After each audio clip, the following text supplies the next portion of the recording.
Hi, welcome everybody. Sean LaSalle here with Coldwell Banker. Burn, baby, burn. We have a really special guest today. Bernadette Rabel from Coldwell Banker also is here to talk with us about some video and video marketing and stuff. Awesome.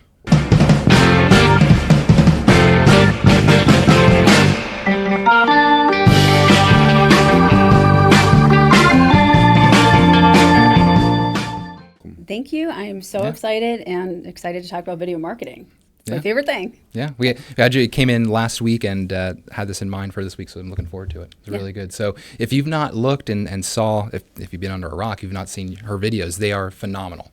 So the one you and Sean did, you've done a couple of them together. A lot of traffic, a lot of momentum. So tell us a little bit about video and what you're doing and everything goes about it. Go ahead. I'll let you take it. So when I first started real estate, I want to put it this way. I am that age of the first-time home buyer, which is 40. I can't believe I'm admitting that on camera right now. But that's that's the age of our first-time home buyer. Yeah. And what do we do at that age, or any age at this point? We scroll and scroll and scroll. Yes. So when I first started real estate, I started scrolling and looking things up, and I'm like, wow, these are like very impactful listing videos I'm seeing all over the place. A lot of in California, a lot in Canada. And I thought, you know what, once I'm off on my own and doing this is how I want to market my listings. I just think it's a way of storytelling that's super impactful, and it gives a higher level of service to the client, more so than just static pictures. So that's how I started my journey with video marketing. Yeah, so watching, and you said when I was listening to you, said about storytelling. Yeah. So many of and again, if you've not, check out her Instagram feed. They're fantastic. So going through, it tells us, it does. Watching your videos as you walk through these homes, you really feel like you're going through the home. But what the latest one I saw that you had was the one that it was set out on a couple acres. It was a little snowy, of course, being in the winter here. But it had that peacefulness, quiet that you kind of wanted to convey. That's what I got from it. It was like a nice quiet background, which is awesome. Yeah. So when I go into a listing, I like to look at the house and say, okay, who is the perfect buyer for that house? That's what we're looking for. We're not looking for any buyer. We're looking for the perfect buyer.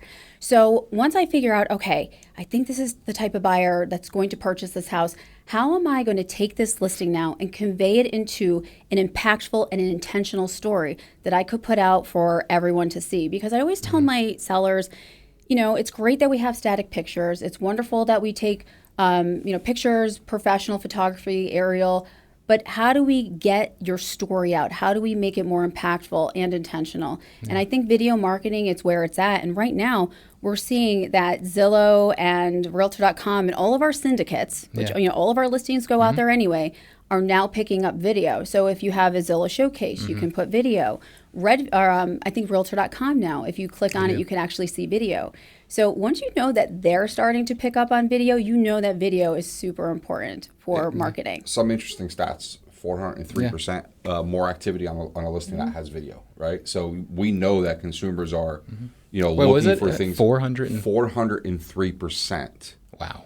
More activity. Yeah. Right, so we know that consumers are looking for that video. They're looking for, like you said, more than just a static picture. They want to see what it's like to move through that property, and they want to hear what's interesting is we look at a lot of pictures online of houses, and you see somebody taking a picture of a close-up of a stove or a close-up of boots in a corner of a closet. You know what I mean? I think the consumer wants to see the house before they actually see the house, if that makes sense. But with what you're saying is, let's say that for some reason those boots make sense with the house and that stove makes sense with the house. In the pictures, that does not make any sense. Yeah. But if you have an intentional video of someone getting up in the morning, putting on their boots, I'll do my house, feeding the sheep in the morning, putting wood in the fire. Now I found my buyer. My buyer's not going to be someone who's a conventional-minded person that's going to be purchasing that house. It's going to be someone that maybe wants that lifestyle where they're Paul Bunyan, chopping wood, bringing it into the fire, or bringing it into the house, putting the wood in the fire. That's the buyer we want. So that's the buyer we bring in. Yeah. And we can do that with, when we have our property descriptions.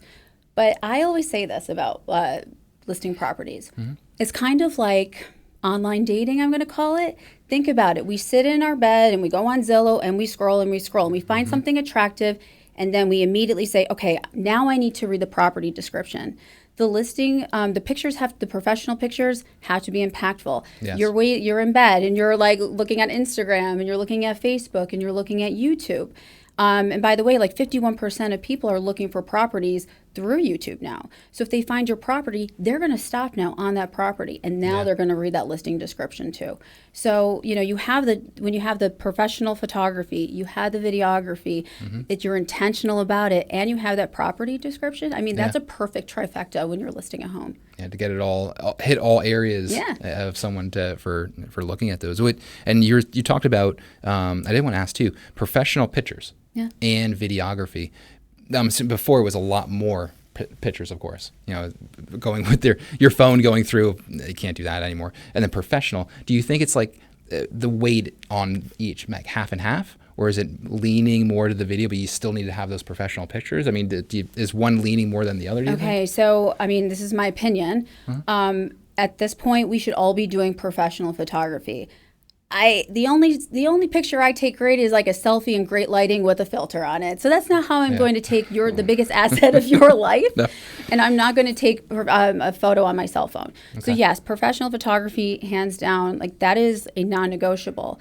But the extra layer on that to get more people in the door, absolutely video. But I'm not just talking about video. When video first came out, I felt like it was a drone that it felt like 2 hours, but it's like a 30-second drone shot into the house. Yep. That has changed. The way we consume video has changed. It has to be fast. It has to be impactful. You have 3 seconds to make a hook and hook someone in. Yeah. So you have to be really intentional about it. So now I think people are leaning towards video because they're able to tell a story. They're able to make it more impactful. And the best part of it is you can share it on all platforms. Yeah. Before we would just put it just on YouTube. Now we could put it on YouTube, YouTube Shorts, Instagram, Facebook. And what's really cool about it, you can see how many people are viewing it, and then you could also see how many people are sharing it. And I love that because the more shares you get, it boosts the algorithm too. So I just think it's like a great extra level of service we give to our clients, and they appreciate it a lot because you're really taking their house that they spent all of their years living in, and you're telling a story. Yeah. And that's impactful. Vern, how do you come up with the content? Like, where do you come up with your ideas? Because obviously, I watch it. I'm a big fan. Yeah. You've taught me a lot with video and real estate. But where do you come up with the content? Like, you walk into a house, you look around the house, and you're viewing the house for the first time, and your mind's going. Okay. Yes. So when I walk into a house, I think, who's the buyer? Immediately, who's the buyer of this house? I had this crazy listing. It was a house that had no septic, it had a well. It had a composting toilet. It was basically an off-grid property. Okay. And I thought, oh my gosh, how am I going to sell a house without a toilet? So I thought of my buyer. My buyer is going to be a homesteader. Like, that's what I thought. I let my seller know, I think person who's going to purchase this house is going to be someone who wants to live off grid, but not. It's going to be a pilgrim. It's going to be, yes. It's going to be someone who wants that lifestyle, maybe is creative, maybe an artist, maybe someone who wants to have sheep, which she did. That's why we totally jived in our listing appointment. But so what I did was I did a video much like who the buyer of the house is going to be. It's going to be that person who wants to live that homesteader lifestyle. And it was impactful, and the open house was insane. It was insane. I'm like, no one's going to purchase this house. I have like that negative attitude because it's an unconventional home. Yeah. So I'm thinking, who would purchase a house that has, no heat, by the way. It was heated by a stove. Like, that better was and better. There was no heat. It was heated by a stove only. I'm thinking, how is anyone even going to purchase this? And I had multiple offers on it. And so many people saw that video and shared it out. And like I said, the power of branding, the power of marketing, and just the power of storytelling. How has it helped you? Because you walk around, and I don't do videos nearly as much as you do. But when you walk around, like, people are starting to say, I saw you on YouTube. I saw you on Instagram. And like that, people I don't know. How does that affect your career? Okay, so at first when I did video, because sometimes you don't know if they work or not, right? You do it, you put it out there, you're like, I don't know. I've been at my own open houses, and people will come in and say, oh, my mom sent me this video or my sister sent me this video.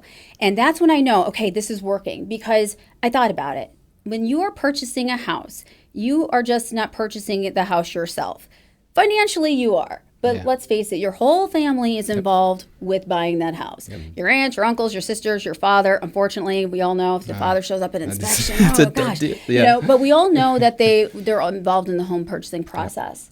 And they're always doing what we do, scrolling through Instagram, scrolling through Facebook, scrolling. So when they see something, not even the actual home buyer, but when their family sees something, they're sending it to them. Look what I just saw. You have to check this out. There's an open house on this weekend. So I start hearing people say, I see your stuff all the time. And, you know, so-and-so sent me this, and that's why I'm here. So that's the first time, like, okay, this is working, and they're so impactful. Yeah. I like the idea too with you talking about the storytelling piece of it, and like you just talked about and you had me at composting toilet. So, so talking about that home in particular, like that, and I'm just thinking doing loans and that property in particular, and that type of a buyer. It's also selling homes and negotiating. There's so much more that goes into real estate, but finding the right person for the right house. And I was just clicking like how much more impactful that really is. Like finding that, so someone doesn't buy that house with the compost. They don't know what they're getting into, kind of in a way, because you're trying to grab someone that could possibly buy it. Versus if it didn't have that video, it might be someone that really didn't understand or know too much about it. But like, oh, that's exactly what I want. So it's finding better buyers for those homes through marketing and telling the story of the property. Absolutely. So that's a great tool just for buyers in general too. Yeah. I mean, that's the thing too. You want to sell the house before the person even walks in. Yeah. So and here's how I feel. When a seller is giving me the opportunity to take the biggest asset of their life and first market and then negotiate, I have to hit it hard in the beginning with marketing. I do a strategic launch. Like I launch that listing, share it out through all the outlets, build up as much hype as possible. So that first weekend when I'm opening up for open houses, we're getting a ton of buyers in. And we're not just getting buyers that were like, yeah, I saw the sign as I walked. We're getting buyers that I watched the video that said, wow, this is the lifestyle I want. And I always tell my sellers, listen, if you want someone just to sell a house, I'm not your girl. I just don't plop the sign in the yard and say, here's your pictures. I sell the lifestyle of the house. Yes. And people aren't just buying houses like they're buying shoes. They're buying a lifestyle. They're living there. Their first, Christmas is going to be there together. Their child walking down the steps into their prom dress. Like these are all things that happen in a home. So we should be curating a very intentional and strategic marketing plan for our sellers. And that's what, when my sellers hire me, that's what they get. And Sean has seen that because our first listing that we co-listed together, it's a story because we were up against other agents. Yeah. And we didn't know if we had the listing at the end. And he's like one of our best clients. He's like, what do you do? And I said, I sell lifestyles. And I showed him my video, and it wasn't a luxury listing. The property we had was a luxury listing, and I didn't show him the luxe listing. Yeah. I showed him a video that was it was like it was a cute buy level. It was cute. It was a regular buy level, but it was near where every woman wanted to live. It was near Whole Foods, Starbucks, Target. And he looked at that video and he said, oh my God, you don't sell homes, you sell lifestyles. And I said, exactly. And that's how I'm going to sell your home. Yeah. So he was so appreciative when he actually came to our shoot and everything. He was there the whole time. He had a great time and he saw the work that we put into it. So. And by the way, the buyer of that home actually came from the video. Like they were literally looking in New Jersey to buy a home. Yeah. And somehow saw our video and wound up moving to Pennsylvania. Yeah. And buying a house that they saw on that video. Yeah. That was a fantastic, and you got me with, especially like you said with the hook. Yeah. Like right in the beginning, I remember that video in particular too of going through, and then going to when you guys had that big open house, the broker open going through, it did convey everything like you said. It was really good. I know you play the piano and the guitar now too. Which he's like, I think he's gonna quit real estate and just be a pianist. That's it. Yeah. No, it was, but all of those things played in so perfectly to what a lot of people aren't doing. You said before about just putting a sign in the yard. Yeah. And it's just going by the wayside. You got to put the extra work in to get there. And on top of this too, negotiating, sales contracts, closing dates, all part of the process as well. But it helps out tremendously when you find the perfect buyer for the perfect house. Right. Yeah. When you have the perfect buyer for the perfect house, and when you pull more buyers in, that's another thing. When you pull more buyers in because of these videos, the negotiation becomes a little easier because Absolutely. now you have multiple offers. Yep. Now you have multiple people that want that lifestyle. And because they see the importance of it and they can see how they can live in that house, they're now going to compete. So the negotiation piece does become a little easier if you, I think, front load it with heavy marketing. Yes. And, you know, like I am a real estate negotiation expert. I have that. Oh, yeah. But I use that second. I have to use the marketing first. Yes. And it's all about finding that perfect. But I tell you, doing the loans for people, I can tell right off the bat when they want numbers, if they love the house or if they're settling for the house. Yeah. There's a huge difference. It's like, Matt, what is it going to take me to get me into this? I love it because they're excited and we want to go and they're going to put their best foot forward versus I think I kind of like it. Let me see what I can do here. Right. It's a totally different experience. And kind of liking it, that's a very scary thing because if they kind of like it, they go through the inspections, maybe something small happens. Maybe there's a cracked tile. It doesn't matter. Now they have buyer's remorse a little bit and now they're like, yeah, I guess, you know, that can kill a deal. But if you get the correct buyer in the house because of the impact you had with your marketing and your open houses and they absolutely love it, the cracked tile is not going to be a big deal. No. You know? Last question, Bern. Yeah. This is awesome, by the way. I thought I learned a lot. Absolutely. Last question. Of all the videos you did, what was the number one most viewed video? I knew this was coming up. I knew that you were going to say this. Okay, I'm going to tell you why. It was okay. So it was the video that we were in. However, there was a hook, and if you want to see this yet, go on our Instagram. Yes. Go on my Instagram. But there's a hook. He's walking next to a swimming pool, and it says, "Bro will do anything for views." So that immediately hooks him. And the video wasn't in the point of view from my videographer. It was the point of view of someone behind the videographer. Yes. So you knew something was going to happen when he was standing next to that pool, and it did. I did a belly flop. I shouldn't even tell him. You should just go find that video on her Instagram or mine. It doesn't matter. I don't care where you go. But look at that video. It's hilarious. It got the most views of any video that she did. Yeah. I take full credit for that. My goodness. But if you have not, as you can tell by this whole podcast that we had today, if you've not, please, either of them, check out their Instagram, go through their feed. Fantastic videos. And I remember, too, I think the buy level one you were talking about, I remember that one, too. That was well done. Storytelling and just great, well done, tasteful listings. Thank you. Over and over again. Thank you for coming. Yeah, thanks for having me. This was fun. Yeah, this is awesome. Yeah. Thanks so, for coming in. all right, guys. We'll talk to you guys soon. Yeah, thanks. See ya.